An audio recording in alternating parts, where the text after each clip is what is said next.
Ok, va pas falloir lésiner sur les moyens, on a un sujet d'envergure à traiter. Eh salopard.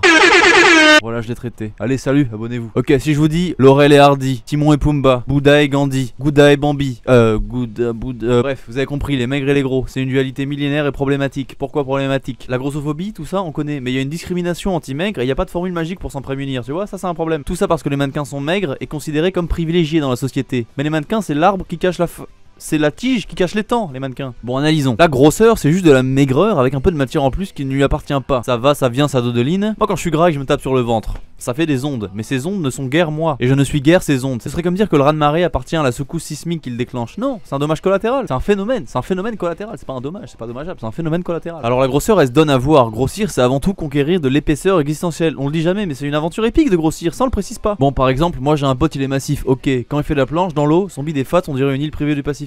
L'été, il le loue à des milliardaires. Comme quoi d'ailleurs les hommes peuvent louer leur ventre également, il n'y a pas que les femmes avec la PMA. Equality for everyone, you know. Et l'avantage quand il plonge comme il est rond, c'est qu'il peut pas faire de plat, alors que des plats, il en mange à foison. C'est un paradoxe de Zénon, c'est un paradoxe de génie.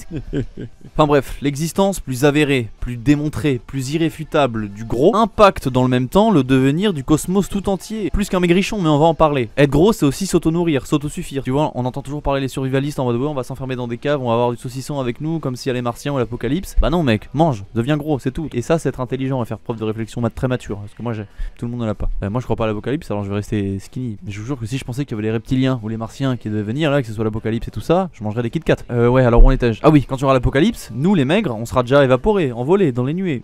C'est tout simple et c'est mathématique. Un gros ça devient maigre, mais un maigre ça disparaît. Bah ouais. Au Moyen-Âge, dans les famines, c'était les lévriers qui morflaient, hein, c'était pas les chochos. De toute façon, les chochos ils se faisaient manger pour éviter les famines. C'est un chien chinois. Non, c'est une blague, c'est une petite blague. En même temps, c'est vrai, j'ai regardé sur Wikipédia. De toute façon, c'est compréhensible. Pour éviter la famine, c'est bien de manger des animaux, même mignons, dégueulasses. Sinon, en Occident, on aurait mieux fait de manger des rats pour éviter la famine. Ah oui, mais on l'a fait, on a eu la peste. Ah oui, c'est vrai. Enfin bref, trêve de digression, mais c'est ça la dynamique de la maigreur. L'homme invisible, c'est rien de plus qu'un maigre si maigre qui prend l'œil à défaut, le bougre. Quand t'es galbé comme un cheveu, tu peux truander les nerfs optiques et traverser le champ visuel d'une tierce personne comme ça, comme un fantôme. Et si tu maigris encore un peu, tu ressembles au cheveu de Vin Diesel. Et il en a pas, donc à toi de conclure. Alors après, chercher les avantages à être maigre. Et franchement, à part faire moins grincer le parquet quand tu marches à l'intérieur, j'en ai pas trouvé. Alors que quand t'es un peu gros, ne serait-ce que bedonnant, c'est trop bien. T'as un trampoline pour enfants, tes fesses c'est de la pâte à modeler, ton nombril c'est de la pâte à prout. Enfin, la pâte à prout, y'a les meufs aussi, tu sais, quand tu sors, quand tu laisses entrer l'air et quand tu fais des trucs un peu. Bon, bref. Like si tu vois ce que je veux dire. Ouais.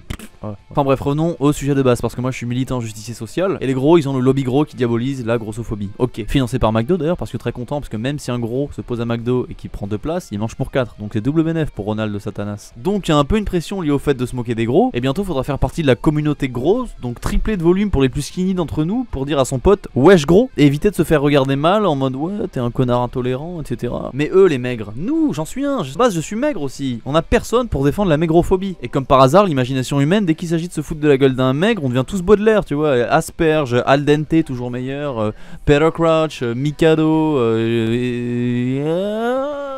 ouais, à la base, je suis maigre. Moi, j'ai fait un peu le sport. J'ai galbé mes fessiers, j'ai galbé mes cuisses. Mais à la base, quand même, je fais partie de la commu, tu vois. Et les maigres, ils sont défendus par personne, alors qu'ils font pas le poids face aux gros. Alors qu'ils sont quand même fragiles. Et pas tant que ça. Parce qu'on dit les gros, ouais, ils sont grave lourds, ils te roulent dessus comme un monster truck américain et tout, tu peux rien faire. Ok. Mais attention, le maigre, c'est quasiment une arme blanche, hein. Il est si fin, si court sur toi, c'est un rasoir. Le mec, il te tranche en deux. Il peut te trancher, t'as même pas le temps de le voir. C'est comme un truc qui coupe le beurre là. Et sérieusement, on va jamais courroucer un maigre, hein. Il a la dalle, il est hargneux. En maigre contrarié, c'est un Doberman en rut, hein. En plus, t'as vu leurs veines, ils ont un contrôle total de la circulation sanguine, les mecs. Attention, ils blaguent pas. Le type, c'est où il va quoi. Moi, à la rigueur, je suis en surpoids, je vais voir un mec, je lui dis, nanana, viens manger bâtard. Et le mec, il va courir tellement vite. Et moi, du coup, je vais courir tellement vite, je vais mettre tellement boulette que le mec, au bout de 20 minutes, il arrêtera de courir parce que je serai comme lui, quoi. Il y aura plus rien à grailler, tellement j'aurais fondu, tellement j'aurais eu peur de lui, c'est pour ça. Comme par hasard, les zombies sont toujours maigres. Pourquoi les zombies sont toujours maigres?